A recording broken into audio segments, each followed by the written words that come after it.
So I wanted to talk about stop losses or no stop losses on Bitcoin because I know people trade Bitcoin, but some people will use a stop loss.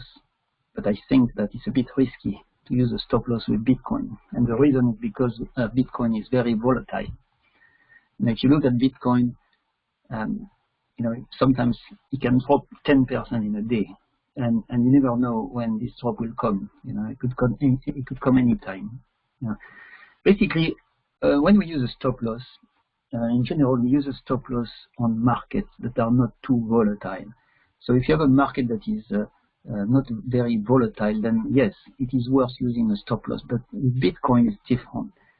Because the problem when a market is volatile and you get some very, very sharp moves up or down, the problem is that you could be right on the market direction and yet you lose money because the stop loss will be hit.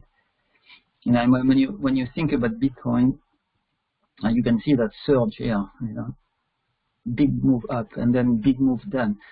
When you have a decline that is sharp like this, the previous low is a long way, and really when you put a stop loss, if you want to buy Bitcoin on that pullback, you are going to put your stop loss below the previous low, which is a long way from where it is. You can see it. So that's why, it's really not worth it, because here, the Bitcoin decline could have stopped at that low here, which is 852, or it could have gone much lower, and it could have gone to 3,100, for example, 31,000. Okay, so for that reason, I don't like using a stop loss with Bitcoin. I think, and this is my view, what I do is I buy Bitcoin without a stop loss, but in small amounts, basically. You have to view it as a long-term investment.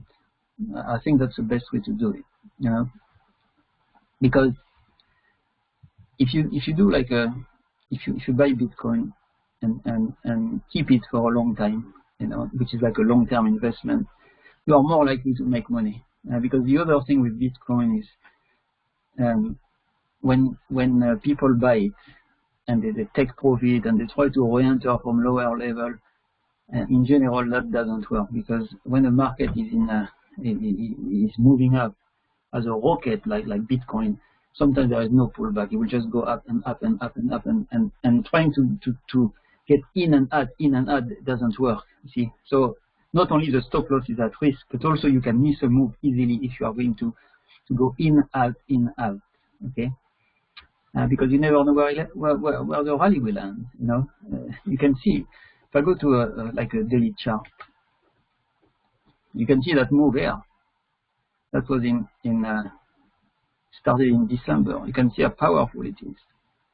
It's going up and up and up and up. There are so many places where you could have taken profit because you bought in December, for example, and you say, okay, it's getting there. Okay, I'm going to take profit and re-enter because a big pullback is coming. And look, there is no pullback. It keeps going up. Then you say here, okay, I'm going to take profit because you're going to pull back. Okay, there is a pullback, but maybe it's difficult to re-enter because you think, hold on, maybe we'll go lower. And it doesn't, and it starts. You see, so what I'm saying is, if you trade in and out, then there is a risk you miss a bigger move, okay? Because this market is wild. It's not like the FTSE, it's not like gold. It's different, So basically, that's the reason why I prefer to take a position in Bitcoin and keep it for a long time, okay?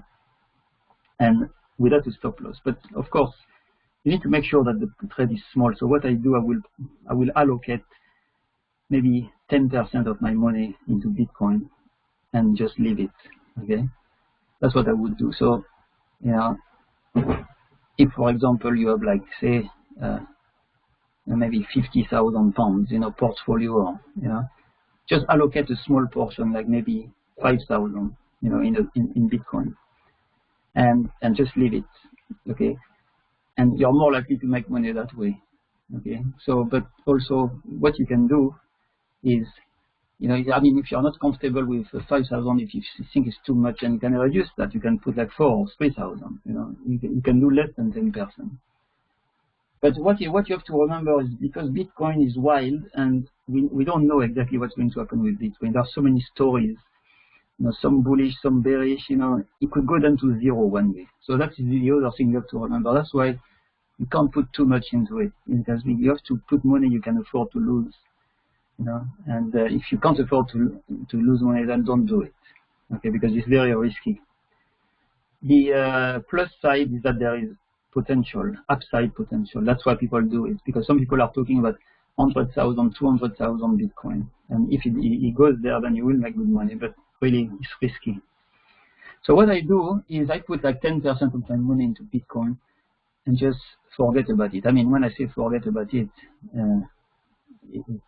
sometimes you are tempted to take profit, because when you have a big move like we saw at the beginning of the year, it's tempting to take profit.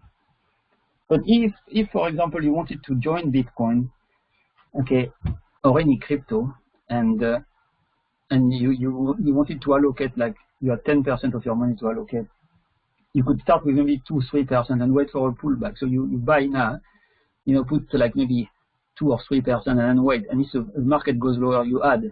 Okay, so until you get to 10%. That's another thing I would do, because there will be some big correction along the way, you know. Now I'm showing you the previous top in 2017, and look, you know, big correction. So there will be things like that coming. Maybe not as deep as this one, but I can see that here, you know, for example, there could be a deeper correction. I'm not saying it will happen, because I think it will move up from here, but it's possible, because, you know, look at this move, you know, from March 2020. It's a massive move, and that's why sometimes the correction can go deeper before you resume on the way up. So for example, if Bitcoin doesn't rally immediately, as I predict, if Bitcoin goes down further, it will be a buy. Then you can start loading. But then, you know, like I said, small trade, no stop loss, and wait until it goes to new high again.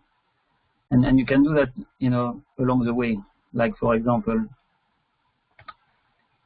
you know, like at the moment, when I have a big move up, pull back, you know, you can load, you know, you can start accumulating, you know. Same thing here. We had a pullback here, small one, you know, people could start accumulating. So use the pullback to accumulate.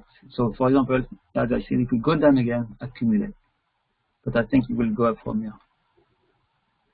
That's the way, you know, I would do it. And that's the way I'm doing it, because I don't use a stop loss.